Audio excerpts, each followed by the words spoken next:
And here we are. Once again, Happy New Year, all. We all knew that this day was coming.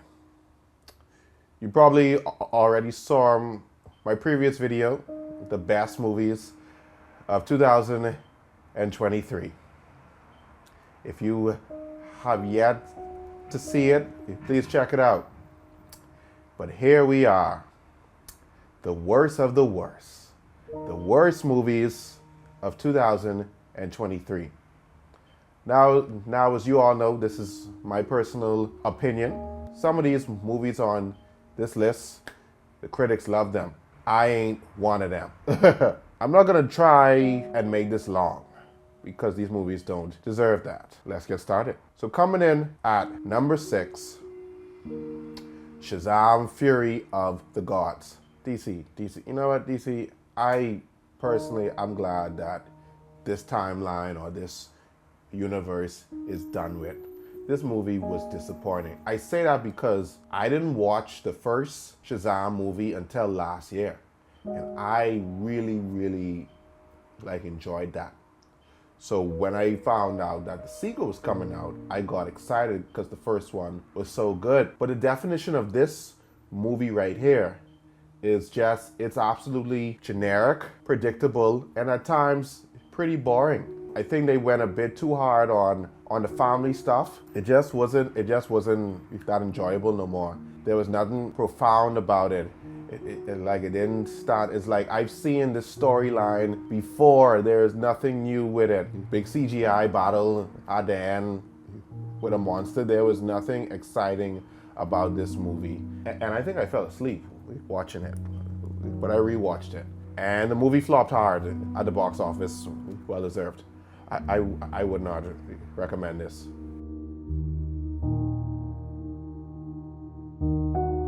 Number 5. I just did this review about a week ago. Zack Snyder's Rebel Moon. Knockoff Star Wars. Knockoff Dune. Knockoff Cowboy Bebop. Knockoff Firefly. Knockoff Seven Samurai. This movie wasn't that original at all. The characters were weird to the point that I'm like, what is going on? It's like, it's trying so hard to be that spacey and that science fiction-y, right to the point that some things just don't make sense. And it's trying hard to explain the lore, but it does a horrible job right at it. And then also, what I said in my review, you should check that out too. What I said in my review, I found out that Netflix gave this movie a budget of $150 million, and this movie looks so cheap. I'm like, where did the money go? Rebel Moon and Zack Snyder and his love of slow motion scenes. Rebel Moon is now number 5.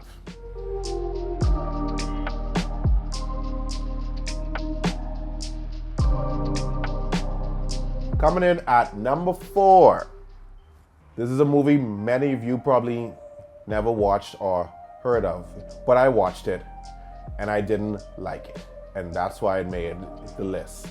Asteroid City. Asteroid City is a movie that came out last year, June, from Wes Anderson. Wes Anderson is one of my favorite directors.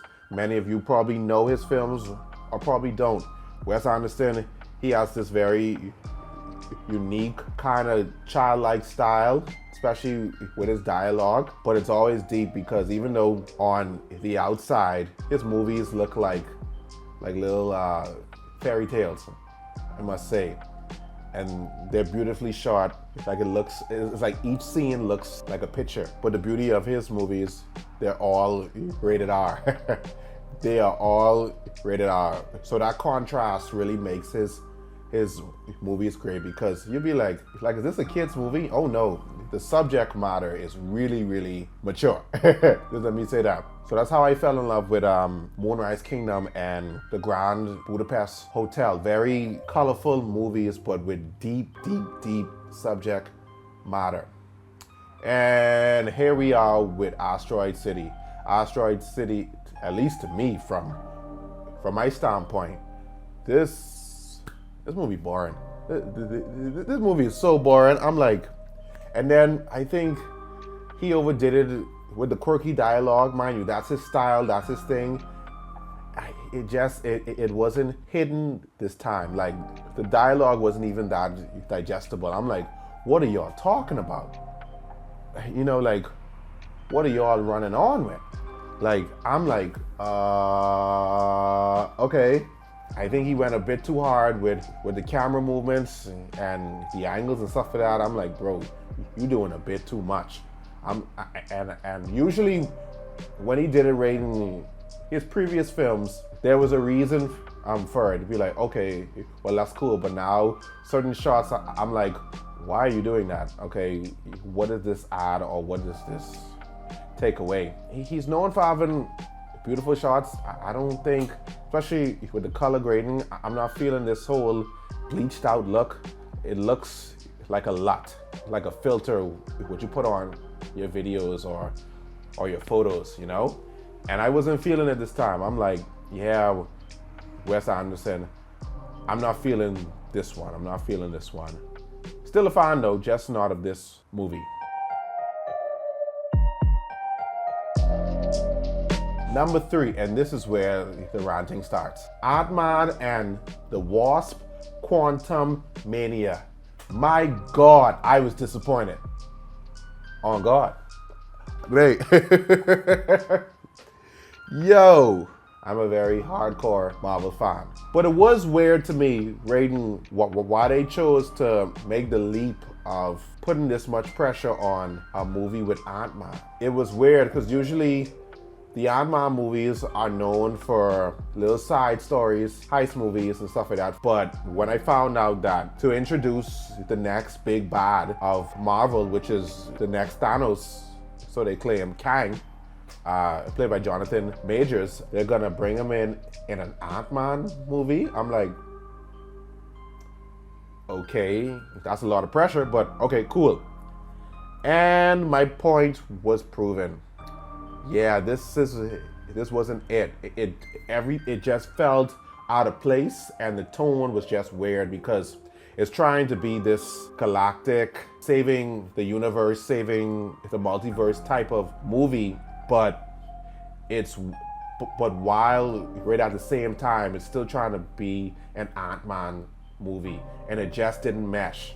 AntMan, in his solo films, he was never tasked of saving the universe or saving the world. So it just didn't make that much sense that y'all would put that pressure rate on this character, because I don't believe it. I was so mad at this movie, and this is why I think Marvel has to drop this Kang storyline. How do you expect us to respect this villain as the next level Thanos? He just got beat by AntMan. He just got beat by AntMan, by a herd of ants who travel through the future.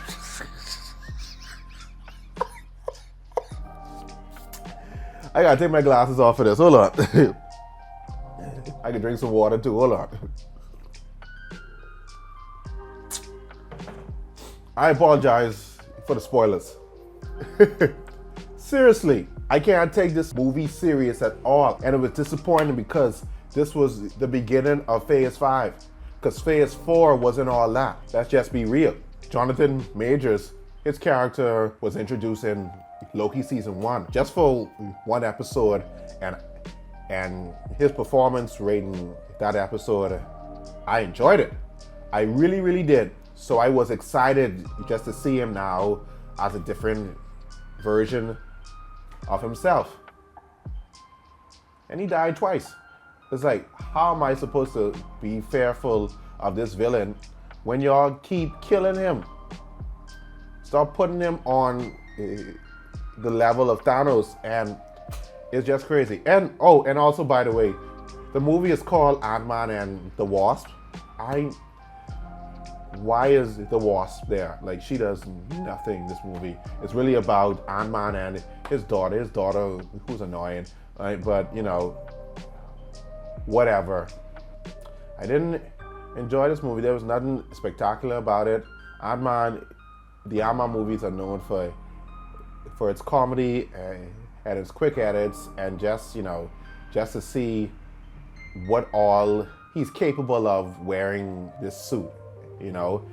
And you know, they're meant to be fun movies, but it's like, why would y'all put that much pressure right on this franchise right here that he's saving the universe now? I don't believe it. He's not Thor. He's not Black Panther. He's Ant-Man, and that's okay. But this wasn't for him.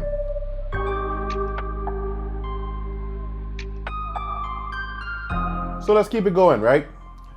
At number 2, this hurt. Woo! This did hurt. At number 2, Indiana Jones and the Dial of Destiny. Listen to me. I am an Indiana Jones fan. I'm literally wearing a Raiders of the Lost Ark shirt. I love the first 3 movies. Part 4, we don't talk about that. Just like part 5, we're definitely not gonna talk about that, but we're doing it now. Duh, of course. I don't want to talk about it. This movie was disheartening, to say the least. The movie is called Indiana Jones, but what they do with his character, and I don't know what's going on with this trend now. They're taking legacy characters and they're just deconstructing him. Indiana Jones is known for his charm and his fearlessness and his positivity, but now they have him now as just a broken old man. Not to spoil it, it seems that was the case throughout the whole movie. Like, he never recovered. His son died. His wife left him. Sorry for dropping spoilers. Sorry about that. And I'm like, who is this character that's like, and throughout the entire movie, I'm watching this hero who I grew up with. Mind you, this movie is way before my time. Duh, of course. This hero who I grew up with, I'm just watching him get saved and fall apart. I'm like, what's the point of this movie? I came to see Harrison Ford kick ass. I get it, he's older now and stuff like that. That's cool, but at least show some respect to the character. The ending was so abrupt. I'm like, what's gonna happen now? And it's sad because I'm hearing that this is the last one, his last time playing the character, but the character was just unrecognizable. And I believe in growth, of course, but this wasn't growth. Like, he's a battered down old man right now. And I don't know why this was released. It's like, yeah, it was boring. It was boring too. And it's like, oh, so then you think, okay, well, at least just give me some good shots, some good car chases, some good scenes and cinematography. None of that. It had this weird, like, dark brown tint right on the color grading, so it looked weird. The action scenes, very CGI, horrible green screen at some points. I'm like, this isn't entertaining at all. Like, what is going on? What did I just witness? And it's sad that the series went out right on this note. Plus it flopped hard too, at the box office. It's unfortunate.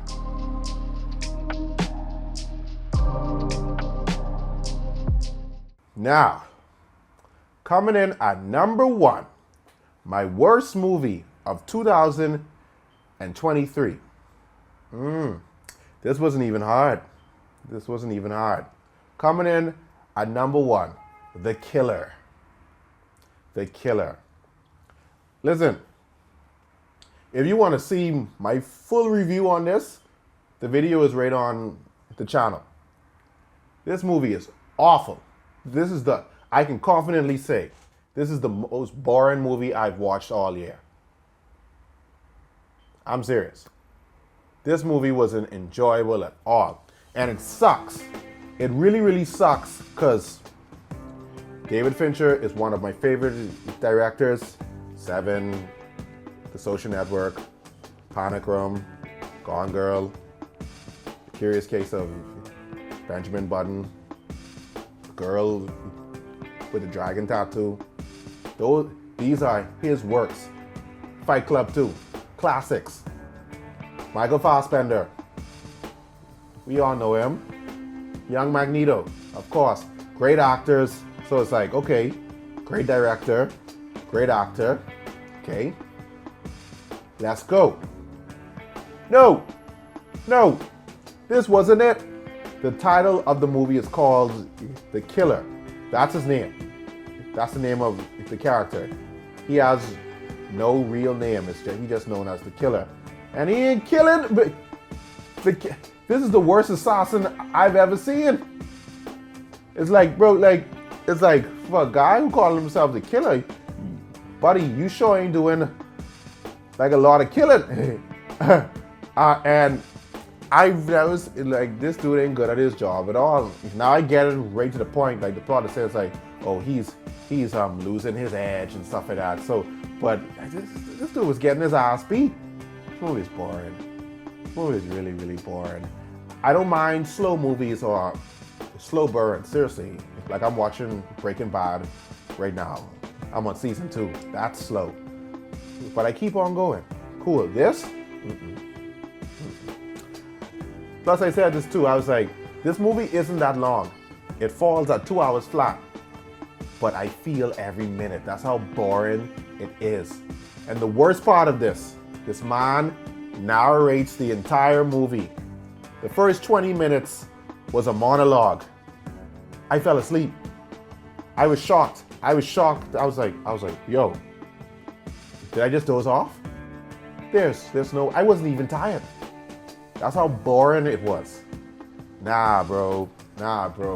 There's a reason why something like this would just come out on Netflix, right on streaming, because I don't think no studio from like the major studio executives, I don't think that they would put this right in theaters. They would lose money. Because, woo! Yeah. This wasn't it. And that's why The Killer is my worst movie of 2023. Yeah. And that is it. Thank you all for tuning in. And I look forward to 2024 and all of its releases. Thank you so much. Talk to you later.